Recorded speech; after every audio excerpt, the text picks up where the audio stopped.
my name's Michelle. Lots of people call me Shelley, and I'm a photographer and visual artist, and welcome to my YouTube channel. So my channel is going to be predominantly about my photography and visual art, different projects I'll be doing, professional work and creative hobbies too. So today I wanted to talk about some of my photo books. I absolutely love photo books, love enjoying them, reading them, looking at them and creating them more importantly. So I just wanted to go through some of my photo books quickly, and then we're going to be focusing on one of my favourites.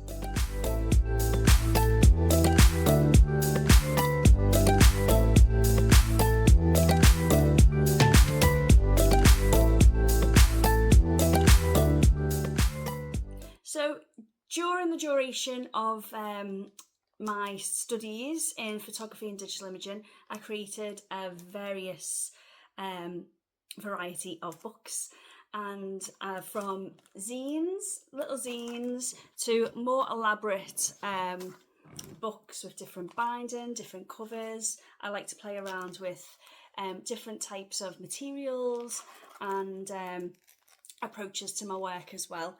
So this one is, I will go into more detail another time, but it's got lots of different layers to it to help tell the story, things like that. Quotes, and some of them have a kind of a socially aware, socially engaged aspect to them as well.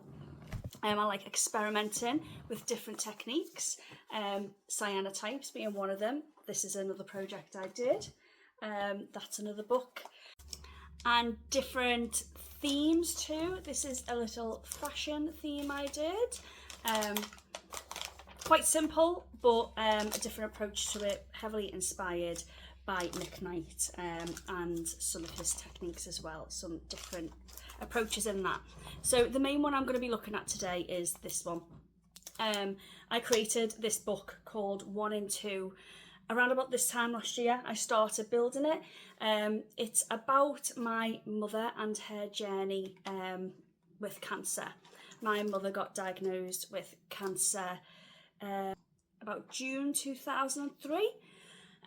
Although she was quite poorly before that, but the diagnosis came in around about that time, and she quickly started her journey with Clatterbridge and all the specialists starting her chemotherapy.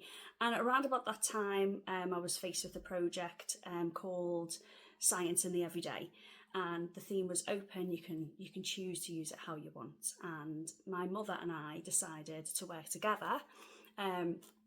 Very heavily influenced by my mother. We were both really intrigued and quite shocked at the vastness of cancer, and although I think we are all aware of how much cancer affects majority of us, during the space of time in our appointments and just sitting in waiting rooms, watching the amount of people that come in and out and with new diagnoses of cancer and long-standing ones, we were really shocked at the vast amount of people, and we wanted to create a project that showed that to the world, the everyday of having cancer and living with it, and how it affected my mum and how she powered through basically. She didn't let it spoil her day type of thing, and it's a really special book to me, a really special project. So I'll be running through this in a moment. During making this book, my mum actually fell poorly with sepsis. One of the pitfalls of chemotherapy, I suppose. So a lot of this was taken when she weren't around as well. She's very much in it. Her images are in it. Her quotes, we would sit for hours just talking about anything and everything. And I incorporated that in the book, and this is what my mum wanted as well. My mum was very much... she didn't talk about it a lot, but she didn't want it to be a taboo subject. And she wanted people to see how it was to live with it as well. But during the time when she got poorly with sepsis, I'd done a lot of the photography at home in spaces that she would have been. She was hospitalised at that time, and she'd come through sepsis, which was great. But it did make her very weak. Unfortunately, my mum lost her battle with cancer the beginning of this year. So it is still very, very tough time for us as a family, but something I definitely don't want to shy away from. Me and my mum worked really hard to do this, and my mum put everything into her fight with cancer, and it would be a shame to not air this book in honour of her. So as hard as it is, it's a very, very, very special book to me, very, very special project. It's a very special topic to me as well. It's something that I want to still keep talking about, because even though my mum isn't with us anymore, I mean, she is very much in our hearts and we talk about her all the time. The fact that she isn't here still proves that cancer still affects our life because it took her away from us. So it is special. It's something I want to talk about first, and I will be doing a big walkthrough with this. There's lots of different aspects to this book. It can be quite repetitive, and I'll explain that when I go through it. And I think that's more kind of to show the audience how the journey of cancer can be quite repetitive, especially with your appointments and things like that. And there's lots of other little gems in this as well. So keep watching. So this is the book, 1 and 2. That is my mum in the background, and this was the bottle that she took home with her once she'd finished her chemotherapy in-house at Clatterbridge. She would then take this home and have it attached to her for around about 3 days, and then go back and get it taken off, and then she would have a week break and then go back and do the same cycle again. So that's a little front cover.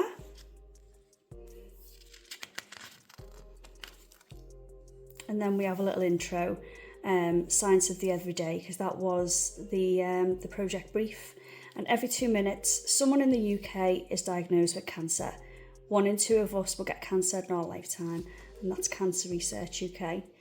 Cancer can often be a taboo subject. There can be a degree of stigma around the conversation of the disease. This is my mother's ongoing journey of her battle with stage 4 bowel cancer. And we have little quotes here. My mum often said she didn't feel like it was happening to her. She felt like it was somebody else. What I have incorporated in this, because it was very much a family journey as well as my mum's. We all had our own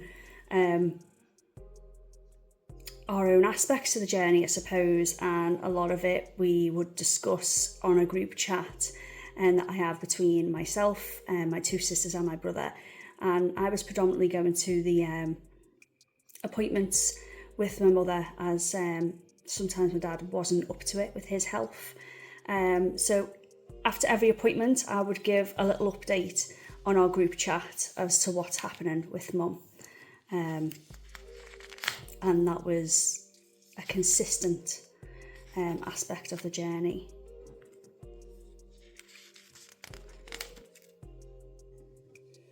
So at every chemo session, I would send a little picture of mum. She was always happy to get a photo taken. We always had a giggle when we were there. And something she always said was she didn't feel like she was in a hospital when she was there. All the nurses made her feel really, really comfortable and at home. And this is what started it when she said she didn't realise how many people were actually living with cancer.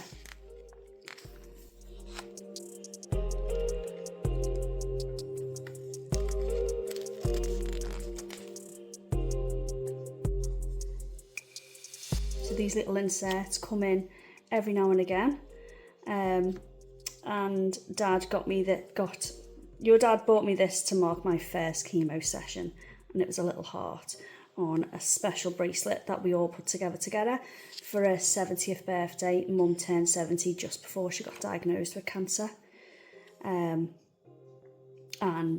Dad constantly looked after Mum around the house.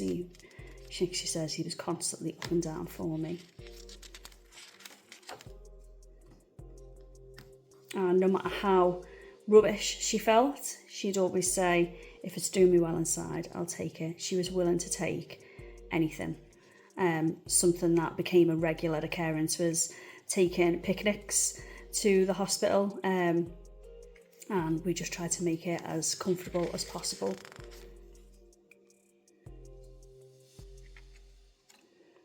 can see a lot of these images do start to become quite repetitive. They were all taken at different times on different appointments, and it all represents that constant repetition and the need to fight cancer with that treatment. It can be very repetitive for patients, and that's just part of the journey, and that's what Mum wanted to show, the full journey, the full picture. And as she progressed with the chemotherapy, she started to feel effects of it, feeling colder, and then obviously like the hair loss came a little bit later on.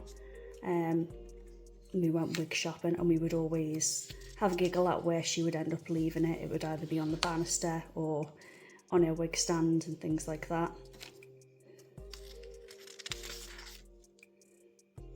And something she always loved was having the grandkids around. She said, I love the kids being here. It takes the monotony off the house while I'm sitting here. Because a lot of the time, Mum just didn't have the energy. Something that my mum loved doing was going for a coffee every day with my dad. And sometimes after that first session of chemo, the first week of it would be tough on her. So she couldn't really leave the house much. So she always loved it when the grandkids would go around and cheer her up. As you can see, more of the same for her. And something she always said was, I don't let it get me down. She was a fighter. And these things have different news about blood tests and things like that, different treatments that she'd be going on to, trials and things. And she was always pleased when people would say how amazing she looked, and she was absolutely over the moon with her wig because people didn't think it was a wig at all.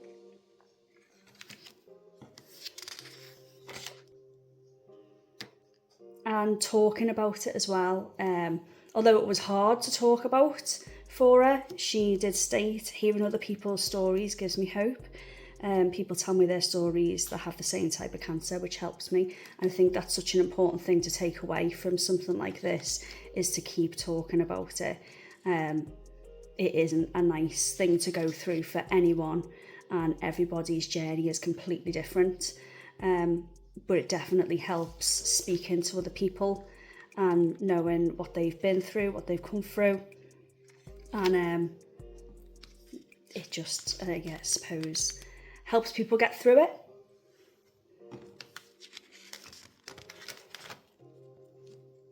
So she would sit at her chair, and this would be her view of the street, which she liked doing because she liked seeing who was coming up and down the street, and that was where she would perch herself when she couldn't leave the house.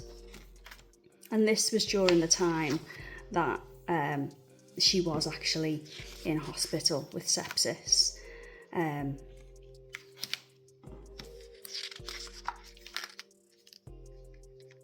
As the new treatment she went on, because she started off on a particular chemotherapy, then advanced to another one, and it was the stronger strength chemotherapy that kind of wiped her off her feet. And this is what we would always giggle about. So you'd walk into the front door and see the wig hanging on the banister. But she always said she's determined to survive it, but she just felt so rubbish. So constant appointments in the diary, feeling nervous about results. The stairs started to become a struggle for her. And this was the spare room that she would go into when she was feeling really rubbish, and Dad would come and look after her in there. And this is when she kind of went into hospital with that sepsis and all the different things that she would need to help her through. And at the end of this, she just was desperate to be home. And these last messages are all about Mum coming home after the sepsis, and her discharge papers and medical bag that she came home with. So finishing this book at that time, it was joyful because it ended on a note where she wanted to be home, and she came home, and she continued her fight for a good few months until she couldn't anymore. So it is special, I can run through it in more detail with reading some more of the quotes. If you're like, you can comment on that. But that's a little insight of my book 1 and 2. Something I think I would love to expand on. There's lots of aspects to a journey with cancer, and even like after it, of losing somebody as well, that I may continue to focus on. But I will share more of my books to come. I hope you enjoyed this one. If you have any stories yourself and you want to share them with me, please do. It's always good to talk about something like this. And thank you for watching, and keep an eye out for more videos.